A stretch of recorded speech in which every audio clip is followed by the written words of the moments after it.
저 할아버지 무슨 저런 차림새로 병원에 와? 병균 옮는 거 아니야? 어르신은 응급환자 아니라서 일단 계속 기다리셔야 돼요. 아니, 심장이 아픈데 응급이 아니라니 말이 되는 거요? 일단 좀 기다리시라니깐요. 시골엔 병원도 없나 왜 여기까지 와서 저런데. 사람 정신없게 진짜. 당신들이 이러고도 환자를 살리는 사람들이라고 할 수 있어? 안녕하세요. 저는 서울에서 성공한 사업가로 살다가 은퇴 후 충청도 작은 시골 마을로 내려와 지내고 있는 72세 김영석입니다. 젊은 시절엔 밤낮 없이 일하며 회사를 키워냈고 직원들과 함께했던 시간들은 제 인생에서 가장 보람된 순간이었습니다. 이제는 한적한 시골에서 여유롭게 지내며 남은 삶을 평화롭게 살고 싶었습니다. 그런데 얼마 전 큰 병원 응급실에서 잊을 수 없는 경험을 하게 되었습니다. 제가 겪은 이야기를 들으시고 위로와 격려의 말씀 부탁드립니다. 여러분의 구독과 좋아요는 제게 큰 힘이 됩니다. 오늘은 제가 병원에서 겪은 일과 그로 인해 배운 교훈을 나눠보겠습니다. 안녕하세요. 저는 서울에서 오랜 세월 사업을 해온 김영석입니다. 제가 처음 사업을 시작했던 시절로 돌아가 보면 모든 것이 낯설고 두려웠지만 열정 하나로 버텼던 기억이 떠오릅니다. 30대 초반 작은 사무실 한 칸에서 시작한 사업은 결국 제 인생을 바꿔놓았죠. 처음에는 단 2명의 직원과 함께 시장을 뛰어다니며 거래처를 구하고 밤새도록 상품 기획과 보고서를 작성하던 날들이 대부분이었습니다. 때론 잠을 제대로 자지 못할 정도로 바빴지만 일이 잘 풀릴 때면 그것만큼 큰 보람도 없었습니다. 결혼은 35살에 했습니다. 아내는 저와 다르게 차분하고 배려심 많은 사람이었습니다. 그녀의 지원 덕분에 어려운 순간에도 포기하지 않을 수 있었습니다. 아내는 아이들을 키우며 가정을 돌보았고 저는 사업에 집중할 수 있었습니다. 결혼 후 몇 년이 지나 아들과 딸을 차례로 얻었을 때 저는 세상을 다 가진 것 같았습니다. 그러나 바쁘게 살다 보니 가족들과의 시간을 많이 놓쳤습니다. 생일이나 기념일을 챙기지 못한 날도 많았습니다. 아내가 조용히 이해해 주었기에 큰 문제는 없었지만 아이들이 커갈수록 그런 일들이 조금씩 가슴에 남더군요. 50대 초반에는 회사를 대기업으로 성장시키며 업계에서 어느 정도 이름을 알렸습니다.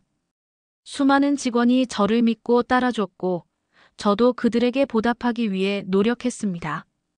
사회에 환원하고자 하는 마음으로 매년 일정 금액을 기부했습니다. 병원 설립 기금에도 참여했던 것도 그 시기였어요. 큰 돈을 기부했지만 이름을 밝히지 않는 조건으로 기부를 한 것이었죠. 저는 누군가에게 알려지기보다는 조용히 의미 있는 일을 하고 싶었으니까요. 은퇴는 65세에 했는데요. 더 이상 도시의 복잡한 삶을 견디기 어렵기도 했고 가족들과 더 많은 시간을 보내고 싶었기 때문입니다. 모든 업무를 후배들에게 넘기고 제 고향 충청도의 한적한 마을로 내려왔습니다. 그곳에서 저는 오랫동안 꿈꾸던 평화로운 생활을 시작했습니다. 현재 저는 하루를 소박하게 보내고 있어요. 아침에는 동네 앞마당에서 자라는 채소를 가꾸고 오후에는 책을 읽거나 마을 어르신들과 차를 마시며 대화를 나눕니다. 처음에는 도시에서 살다 온 제가 이곳에 적응할 수 있을까 걱정했지만 마을 사람들은 따뜻하게 저를 맞아주었어요. 한적한 시골길을 따라 산책을 하다 보면 과거의 바쁜 삶이 믿기지 않을 정도로 마음이 편안해집니다. 하지만 최근 건강이 예전 같지 않아 자주 병원을 찾게 되었습니다. 시골에서 간단한 진료를 받다가 갑작스러운 증상으로 도시의 큰 병원을 방문했던 날이 있었습니다. 그날 저는 도저히 이해할 수 없는 일을 겪었고 그것이 제 마음을 크게 흔들었습니다. 그날은 유난히 더운 여름날이었습니다. 아침부터 심장이 불편한 느낌이 들어서 동네 병원을 찾았지만 진단 장비가 부족하다며 큰 병원으로 가보라는 얘기를 들었습니다. 가까운 도시로 향하며 다소 긴장이 됐습니다. 늘 한적한 마을에서 살다가 이렇게 북적이는 병원을 찾은 건 오랜만이었기 때문입니다. 큰 병원 응급실에 도착하니 사람들로 붐볐습니다. 접수 창구에서 제 상태를 설명하며 도움을 요청했지만 직원의 반응은 차가웠습니다. 응급 상황이 맞으세요? 여긴 진짜 급한 분들만 보거든요. 그 말이 왜 그렇게 서럽게 들렸는지 모릅니다. 순간 무언가 억울한 감정이 치밀어 올랐습니다. 나는 병원을 함부로 찾을 만큼 한가한 사람이 아닌데 왜 이런 대접을 받아야 하나 싶었죠. 겨우 접수를 마치고 대기석에 앉았습니다. 기다리는 동안에도 차별은 계속되었습니다. 나보다 늦게 온 사람들은 빠르게 안내를 받았고 나는 몇 번이나 간호사에게 물었지만 조금만 기다리세요라는 말만 들었습니다. 주변에서 눈길도 이상하게 쏠렸습니다. 시골에서 온 환자라고 무시하는 듯한 태도였지요. 그 와중에 한 간호사가 이렇게 말하는 것이 들렸습니다. 저 할아버지 왜 여기까지 왔대? 시골에 병원이 없는 것도 아니고. 듣는 순간 가슴이 철렁 내려앉았습니다. 그저 몸이 아파 병원을 찾은 것뿐인데 병원 직원들은 저를 다른 눈으로 보고 있었습니다. 의사와 상담을 받기까지 몇 시간을 기다렸고 결국 진료는 간단한 확인만으로 끝났습니다. 특별히 나쁜 상태는 아니라며 약을 처방받고 집으로 돌아가라는 이야기였습니다.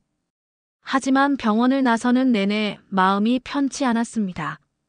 응급실의 냉대 그리고 병원 직원들의 이상한 시선이 제 마음에 커다란 상처로 남았습니다. 몇 주 후 병원에서 다시 연락이 왔습니다. 기부 내역을 확인하는 과정에서 제 이름을 발견했다고 하더군요. 병원장님이 직접 전화를 주시면서 병원 설립 기금을 지원해 주신 사실을 감사히 기억하고 있다고 했습니다. 그 말을 듣는 순간 저는 그날의 경험을 떠올리며 이런 생각이 들었습니다. 과연 이 병원이 사람을 대하는 태도가 이대로 괜찮은 걸까? 그날 병원에서 느꼈던 냉대와 무시는 단순한 불쾌함이 아니었습니다. 사람을 쉽게 판단하고 대하는 태도가 얼마나 큰 상처를 줄 수 있는지 다시금 깨달았지요. 몇 주 뒤 병원장으로부터 직접 전화를 받았던 날 저는 묘한 기분에 휩싸였습니다. 그는 제 이름을 알아본 후 제게 병원 설립 기금을 지원해준 고마운 분이라며 감사 인사를 전했습니다. 하지만 제 마음은 복잡했습니다. 병원을 찾았던 날의 냉대를 떠올리면 제가 기부를 할 만한 자격이 있는 병원인지 의문이 들었기 때문입니다. 그날의 기억은 여전히 선명했습니다. 큰 병원에서 받았던 태도는 단지 바쁜 응급실의 일이 아니었습니다. 그것은 제가 시골에서 온 노인이라는 이유로 받은 무시였다는 것을 시간이 지나며 더욱 확신하게 되었습니다. 병원 응급실에 도착했을 때 저는 체력적으로도 심리적으로도 지쳐 있었습니다. 그날 아침부터 심장이 두근거리고 불편한 느낌이 들어 동네 병원에서 큰 병원을 가보라는 권유를 받고 찾아간 곳이었습니다. 하지만 접수 데스크에서부터 저는 이상한 분위기를 느꼈습니다. 어르신, 어떤 증상으로 오셨어요? 심장이 불편해서 왔습니다. 가슴이 답답하고 두근거리는 게. 그 직원은 제 얘기를 듣고는 서류를 작성하더니 퉁명스럽게 말했습니다. 여기 앉아서 기다리세요. 순서대로 부를 테니까요. 어느 병원이든 대기 시간이 긴 건 이해할 수 있었습니다. 하지만 문제는 기다리는 동안 대우였습니다. 접수 창구에서부터 직원들은 제 말을 끊고 무시하듯 퉁명스럽게 응대했지요. 마치 시골에서 온 나이 든 환자는 특별히 신경 쓸 가치가 없다는 식의 태도였습니다. 대기석에 앉아 기다리면서도 마음이 불편했습니다. 차례를 기다리는 환자들과 그 가족들이 하나둘 대기실을 채워갔는데 그들 중 몇몇은 제게 노골적으로 이상한 눈길을 보냈습니다. 저런 할아버지가 여긴 왜 왔대? 여기 진짜 고급 병원인데 알고 온 걸까? 그들의 속삭임이 제 귀에 들려왔습니다. 그 말을 듣는 순간 얼굴이 화끈거렸습니다. 도대체 제가 그들에게 뭘 잘못했기에 이런 시선을 받아야 하는 건지 이해할 수 없었습니다. 특히 한 간호사가 했던 말은 아직도 잊히지 않습니다. 시골에도 병원이 많을 텐데 왜 굳이 여기까지 왔을까? 정말 이상한 분이네. 이 말에 저는 참을 수 없는 모욕감을 느꼈습니다. 그들은 제가 마치 이 병원에 어울리지 않는 사람처럼 보이는 게 분명했습니다. 몇 시간을 기다린 끝에 진료를 받을 수 있었습니다. 진료실로 들어가자 의사는 바쁘다는 듯 제 상태를 대충 물어보고는 짧게 대답했습니다. 어르신, 무슨 증상으로 오셨죠?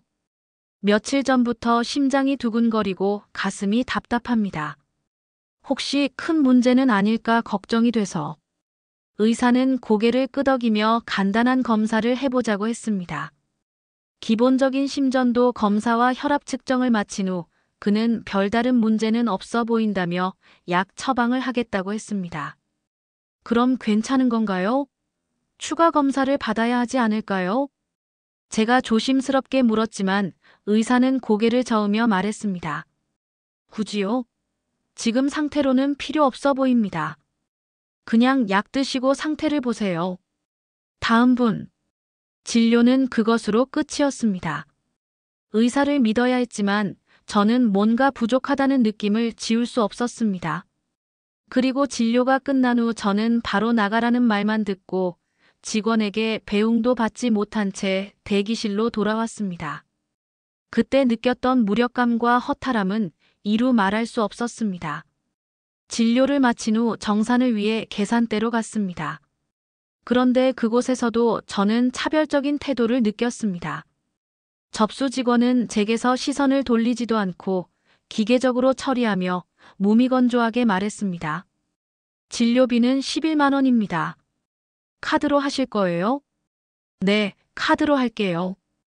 카드를 내밀었지만 직원은 제게 단 한 번도 미소를 보이지 않았습니다. 다른 사람들과 비교하면 분명 차별이 느껴졌습니다. 병원을 나서면서 저는 스스로를 자책하기도 했습니다. 혹시 내가 너무 예민하게 받아들였나? 원래 병원이 이런 곳이었나? 하지만 시간이 지날수록 확신이 들었습니다. 제가 받은 대우는 단순한 불친절이 아니었습니다. 그것은 제가 시골에서 온 나이든 환자라는 이유로 받은 차별과 무시였습니다. 며칠 뒤 병원장으로부터 전화를 받았을 때 저는 병원을 향한 복잡한 감정을 느꼈습니다. 그는 제 이름을 보고 과거 병원 설립 기금을 기부했던 사실을 떠올렸다며 감사 인사를 전했습니다. 그 순간 저는 생각했습니다. 내가 설립을 도운 병원이 사람을 이렇게 대한다면 과연 내가 잘한 일이었을까? 이후 몇 주간 저는 이 문제로 잠을 이루지 못했습니다. 병원에서 느꼈던 냉대와 모욕감 그리고 제 기부가 어떤 의미로 쓰였는지에 대한 회의감이 제 마음을 붙들었습니다. 며칠 뒤 병원으로부터 다시 연락이 왔습니다. 이번엔 병원장이 직접 제게 전화를 걸어왔습니다. 그는 저를 찾아뵙고 싶다며 제가 병원 설립 기금을 기부했던 익명의 후원자임을 알게 되었다고 말했습니다. 전화를 끊은 뒤에도 마음이 착잡했습니다. 병원에서 받았던 냉대와 차별이 너무 생생해서 그들의 감사 인사를 곧이곧대로 받아들이기 어려웠기 때문입니다.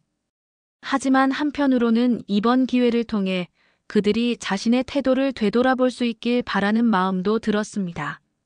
며칠 후 병원장과의 만남이 이루어졌습니다. 그는 제게 병원 설립 당시 제가 익명으로 거액을 기부했던 사실을 확인하며 깊이 고개를 숙였습니다.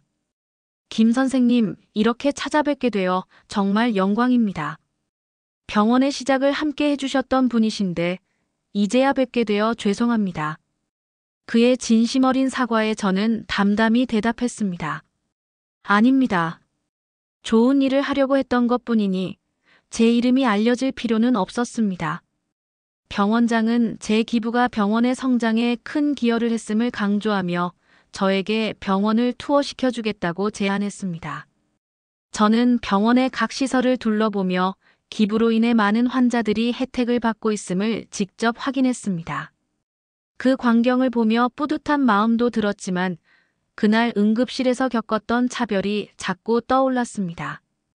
병원 투어가 끝난 후 병원장에게 조심스럽게 물었습니다. 제가 지난번에 응급실을 찾았을 때 직원들이 보여준 태도에 대해 말해도 될까요? 병원장은 놀란 표정으로 저를 쳐다보며 말했습니다. 무슨 일이 있으셨나요? 솔직히 말씀해 주시면 바로 개선하겠습니다. 응급실 경험을 솔직히 털어놓다. 저는 병원에서 있었던 일을 있는 그대로 전했습니다. 접수 직원의 차가운 태도, 대기 중 들었던 모욕적인 말, 진료 과정에서 느꼈던 무관심, 심지어 계산대 직원의 냉랭한 태도까지 하나하나 설명했습니다. 말을 이어가는 동안 그날 느꼈던 모욕감과 억울함이 다시 밀려왔지만 최대한 침착하려고 애썼습니다. 병원장은 제 말을 듣는 내내 고개를 숙이고 있었습니다.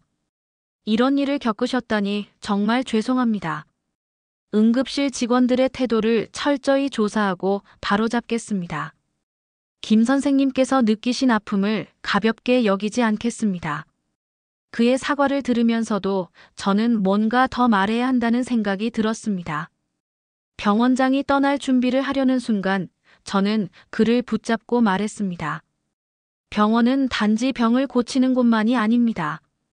환자들에게는 신뢰와 인간적인 따뜻함을 주는 곳이어야 하지 않겠습니까? 저 같은 환자가 다시는 이런 일을 겪지 않도록 근본적인 변화를 고민해 주셨으면 합니다. 병원장은 제 말을 무겁게 받아들이는 듯 보였습니다. 며칠 뒤 병원에서 공식적으로 사과와 함께 개선 조치를 발표했습니다. 응급실 직원들과 의료진을 대상으로 한 서비스 교육이 시작되었고 환자를 대하는 태도에 대해 보다 엄격한 규정을 만들겠다는 내용이었습니다. 또 병원 로비에 제가 기부한 사실을 기념하는 작은 명판을 설치하겠다고 제게 알렸습니다. 익명으로 기부하셨다는 뜻을 존중해 크게 홍보하지는 않겠습니다. 하지만 선생님께서 남겨주신 가르침을 환자들에게 전달하고 싶습니다. 그들은 그렇게 말했습니다. 며칠 후 저는 다시 병원을 방문했습니다. 이번에는 병원의 변화된 모습을 확인하고 싶어서였습니다. 놀랍게도 응급실 직원들의 태도가 확연히 달라진 것을 느꼈습니다. 접수 직원은 웃으며 제 증상을 물었고 대기 중에도 직원들이 환자 한 명 한 명에게 친절히 다가갔습니다. 과거의 차별적 시선이 아닌 진심으로 환자를 걱정하는 분위기가 느껴졌습니다. 한 직원이 다가와 제게 말을 걸었습니다. 선생님, 최근 병원 시스템이 많이 바뀌었어요. 혹시 불편한 점 있으시면 언제든 말씀해 주세요. 그 말을 들으니 마음이 조금 풀렸습니다. 병원이 변할 수 있다는 희망을 보았고 저의 경험이 작은 변화를 이끌어냈다는 생각에 뿌듯함도 느꼈습니다. 병원에서 나오는 길에 저는 하늘을 올려다보았습니다. 그날의 억울함과 아픔이 완전히 사라지진 않았지만 한 가지는 분명했습니다. 이 사건을 통해 저는 사람들을 쉽게 판단해서는 안 된다는 교훈을 다시금 되새기게 되었습니다. 병원도 그리고 저 자신도 한 단계 성장할 수 있는 계기가 된 것 같았습니다. 삶을 돌아보며 저는 젊은 시절 사업의 성공을 위해 많은 사람들과 함께 일하며 어떻게 하면 조직을 잘 이끌 수 있을까 고민했습니다. 직원들이 저를 신뢰할 수 있도록 노력했고 그 신뢰를 기반으로 회사를 성장시킬 수 있었습니다. 하지만 은퇴 후 병원에서 겪었던 그날 저는 제 자신이 무언가를 잃어버린 것 같은 기분이 들었습니다. 내가 그렇게도 중요하게 여겼던 신뢰라는 것이 이곳에서는 아무 의미도 없는 걸까? 병원을 떠나고 나서 한동안 제 스스로를 탓하기도 했습니다. 제가 익명으로 기부를 했던 것이 과연 옳은 선택이었는지 혹은 제 기부가 제대로 쓰였는지에 대해 의문이 들었기 때문입니다. 하지만 병원의 변화와 병원장과의 대화를 통해 그날의 경험이 단지 저만의 문제가 아니었음을 깨닫게 되었습니다. 병원에서의 일은 한 가지 중요한 교훈을 남겼습니다. 우리는 절대로 사람을 겉모습이나 상황만 보고 판단해서는 안 된다는 것입니다. 병원의 직원들은 제가 어떤 사람인지도 모르고 시골에서 온 나이든 환자라는 이유만으로 저를 쉽게 무시했습니다. 하지만 그들조차도 제가 병원을 설립하는 데 기여했던 사람이라는 사실을 알고 나서는 태도가 완전히 달라졌습니다. 이 경험은 저 자신에게도 하나의 깨달음이었습니다. 저 역시 과거에 다른 사람들을 쉽게 판단했던 적이 있지 않았을까? 겉으로 드러나는 모습만 보고 누군가를 평가했던 적이 없었을까? 사람은 누구나 각자의 사정과 이야기를 가지고 살아갑니다. 그 이야기를 제대로 알지 못하면서 함부로 판단하는 것은 얼마나 큰 잘못인지 새삼 느꼈습니다. 저는 여러분께 묻고 싶습니다. 혹시 여러분도 비슷한 경험을 해보신 적이 있나요? 누군가로부터 쉽게 판단받아 상처받은 적이 있으신가요? 아니면 여러분 자신이 누군가를 그렇게 판단했던 적은 없었나요? 이 이야기를 나누며 저는 여러분과 함께 생각을 나누고 싶습니다. 우리가 조금 더 서로를 이해하고 따뜻한 마음으로 바라볼 수 있다면 세상은 훨씬 더 나아질 것이라고 믿습니다. 지금 저는 예전보다 건강을 더 챙기려고 노력하고 있습니다. 병원도 변화의 길을 걷고 있다는 소식을 듣고 마음이 한결 가벼워졌습니다. 앞으로는 그날의 일을 단순히 억울한 경험으로만 남기지 않고 삶의 중요한 교훈으로 삼으려 합니다. 또한 그날 느꼈던 감정들을 글로 적어 사람들과 나누고 싶습니다. 누군가 제 이야기를 듣고 용기를 얻거나 자신의 시선을 조금 바꿀 수 있다면 그것만으로도 충분히 가치 있는 일이라고 생각합니다. 여러분 제 이야기를 끝까지 들어주셔서 정말 감사합니다.